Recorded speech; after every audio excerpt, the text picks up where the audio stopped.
قیل یا نوح اهبط بسلام منا وبرکات علیک وعلی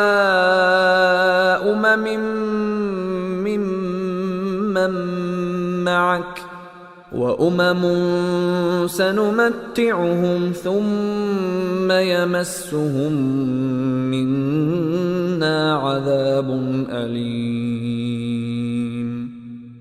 قیلا تو کہا گیا، یا نوح، اے نوح علیہ السلام، اہبط اتر جا، بسلام، بے کے ساتھ سلام، سلامتی کے ساتھ، ہماری زبان میں استعمال ہونے والا کلمہ ہے۔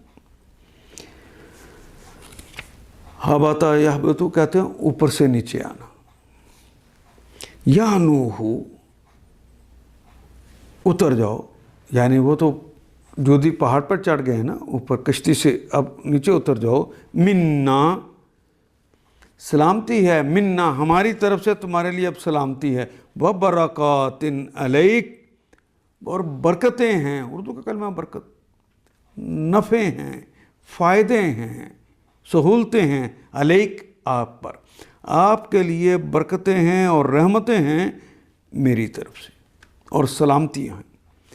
وَعَلَىٰ أُمَمٍ، وہ کے معنی اور، علا پر، أُمَمٍ اور ان امتوں پر، ممن معک، من سے من جو کہ معک جو آپ کے ساتھ ہے۔ آگے جو نسلیں چلنی ہیں ان نسلوں کے جد امجد آپ نے یہاں پر بٹھائے ہوئے ہیں۔ اللہ کو تو پتہ ہے کہ آگے ان سے کتنی نسلیں چلنی ہیں، اس لیے امم کا لفظ استعمال کیا گیا ہے۔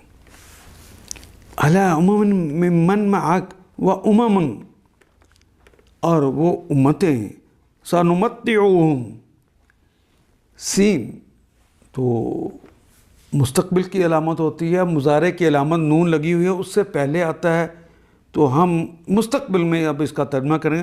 مال و متاع کہتے ہیں، نمتعہم، ہم انہیں مال و متاع دیں گے، انہیں سامان زیست، زندگی گزارنے کا سامان دیں گے، کیونکہ آگے ان سے امتیں چلنی ہیں۔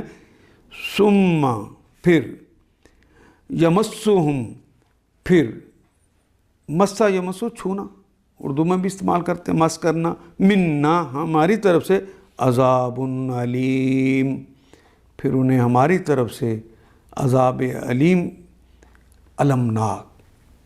علیم کو فعیل ان کے وزن پر کہیں تو علیم بن جاتا ہے، علم کو، علم دردناک، دردناک عذاب پھر ہماری طرف سے انہیں پکڑ لے گا۔ حکم ہوا، اے نوح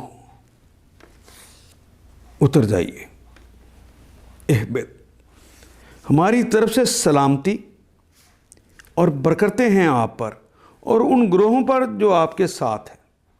یہ مستقبل کو تو اللہ ہی دیکھ کے بتا سکتا ہے نا، اور کچھ گروہ ایسے بھی ہیں، انہی میں سے امامن، انہی لوگوں میں سے کچھ گروہ ایسے ہیں جن کو ہم کچھ مدت سامان زندگی بخشیں گے، پھر انہیں ہماری طرف سے دردناک عذاب پکڑ لے گا۔ ان آیات کو ایک دفعہ پھر تلاوت خود کیجیے، عربی و مبین پڑھتے ہوئے دیکھیے، کیا بات پوری اندر اتر رہی ہے؟ کیا یہ اردو کے سانچے میں ڈھلتی گئی ہیں عبارتیں؟ اگر بات سمجھ آنی شروع ہوگی تو الحمدللہ یہی ہمارا ہدف ہے، اور یہ ہدف پورا ہو گیا۔ اللہ میرا اور آپ کا حامی و ناصر۔ الف لام